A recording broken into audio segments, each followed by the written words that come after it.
Hello students, you all must be wondering that during this lockdown period, what will we do regarding our practicals?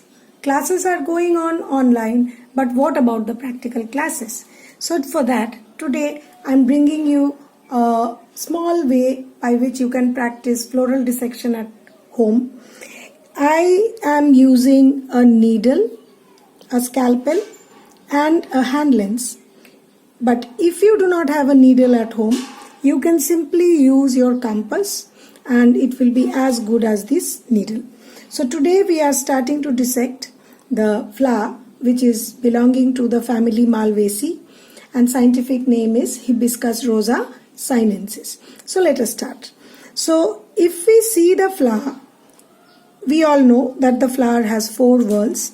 The first whorl is the whorl of sepals, which is called the calyx. Second is the whorl of petals, which is known as the corolla. Third is the whorl of stamens, collectively called androecium. And the fourth is the whorl of carpels, collectively known as gynoecium. So all the whorls are present in this flower, and because of this reason we can call this as a complete flower, alright, or we can also call it the hermaphrodite flower, where both male and female parts are present. So let us see one by one. So when we try to dissect the flower from outside, in this particular flower we see there is an extra whorl. So this is the extra whorl. Whorl outside the calyx or the whorl of sepals is known as the epicalyx. So one by one, when we remove all the epicalyx, we will see that number of epicalyx differs from 5 to 8. In this particular species of hibiscus, we see that there are 6 epicalyx. So we will remove them one by one. Simply by plucking with the help of your fingers, you can remove the epicalyx and you can arrange them on a white piece of flower as I have arranged in this particular manner. Alright, now second whorl, we see that this is the second whorl. The second whorl is known as the whorl of sepals. Now since it is a dicot flower, number of floral parts will be either 4 or 5 or multiples of 5. So in this particular case, we see that number of floral whorls are in multiples of 5. So that's why number of sepals we will find are also 5 in number. Now, one special characteristic you will see that there are 5 sepals, but none of the sepals are free from each other. They are all fused to form a funnel-like structure. So this arrangement where sepals are united with each other is known as gamosepalous condition. So let us make a small incision and let us try to take out the whorl of sepals. Fine. So how, like simply you can use your finger and you can slowly pull out the outermost whorl. You can use the needle if you get a little bit of obstruction, and you can very easily take out the arrangement of petals. Now if you see that number of sepals, how many? There are 1, 2, 3, 4, 5 sepals. So the calyx has 5 sepals and all the sepals are united with each other. All the sepals are united with each other. So all the sepals are fused. So such a condition is called gamosepalous condition. One more point regarding its estivation is it shows valvate estivation. What is the meaning? Valvate estivation means the edge of one sepal is touching the edge of the other sepal. Clear? So all the sepals are like connected one after the other. There is no overlapping of any kind. So this is the whorl of sepals, which is known as the calyx. Coming to the third whorl, you can see there are 5 petals, and you can see this arrangement that the petals are overlapping the other petal. this petal is overlapping this petal is overlapping the other petal, and so on. So this kind of estivation where petals or floral parts overlap the other is known as twisted. So it shows twisted estivation. So the petals show twisted estivation. So let us take out the petals one by one. 1, 2, 3. Here, if you would notice, you will find that this is the second whorl.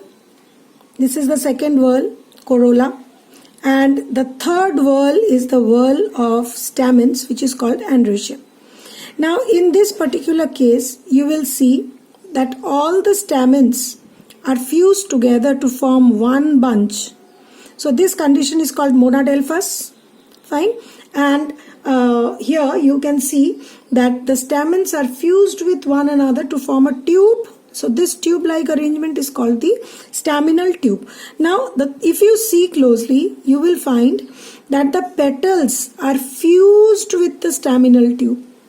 The petals are fused. You can see I'm tearing it out of the fusion.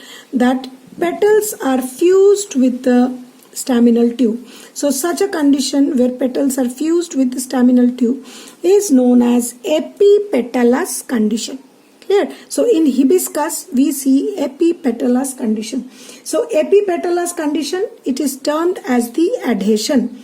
Adhesion means how each anther are connected with the other floral part. How the staminal tube is connected with the other floral part, that is the whorl of petals or corolla.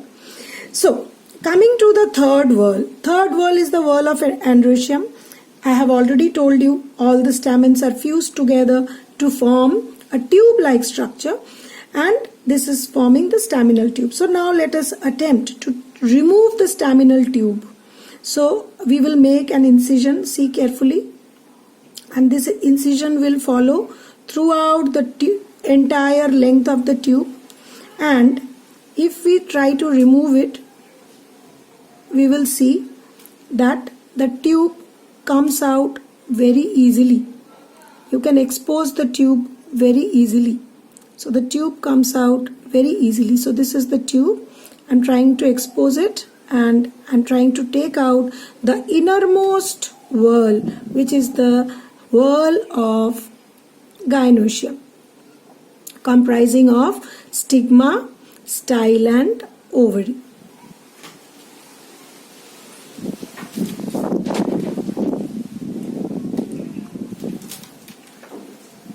Okay. So it has come out. So we will talk about it after a while, and gynoecium. But before that, let us see. This is the whorl. So this is the tube, staminal tube. This is the third whorl, staminal tube. So there was a tube-like structure which I have opened and taken out the innermost whorl out of it. Now I have taken out few stamens. You can see that the stamens comprise of the anther and a tube-like structure or the long structure called filament. If you see closely, you will see that the anther lobes look like the shape of the kidney. So such a special shape of the anther is known as reniform. So this is one of the special features of the Malvaceae family, that the anthers are reniform. Now, if you see the innermost whorl, so this is the innermost whorl, which is comprising of stigma, style and ovary. If you see the flower, the carpel or the ovary is having 5 carpels or 5 stigma, 1, 2, 3, 4 and 5. So all these 5 stigma are united. They are united. All the 5 stigma are united to form one style, and the ovary of this kind, where all the 5 carpels are united to form one ovary, such a condition of the ovary is called syncarpous ovary. Such an ovary is known as the syncarpous ovary. Now, if we cut the ovary from within, we will be able to see the ovules. This is just, if we just press it, and if we take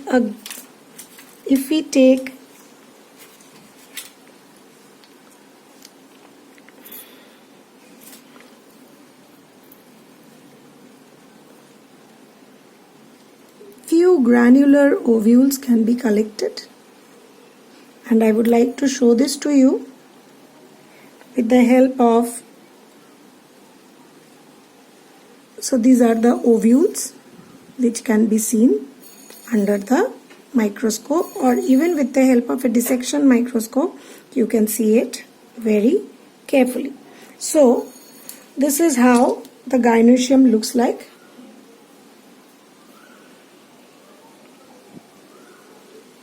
Comprising of stigma, style and ovary. So this is the stigma, this is the style, and this is the ovary. This ovary is syncarpous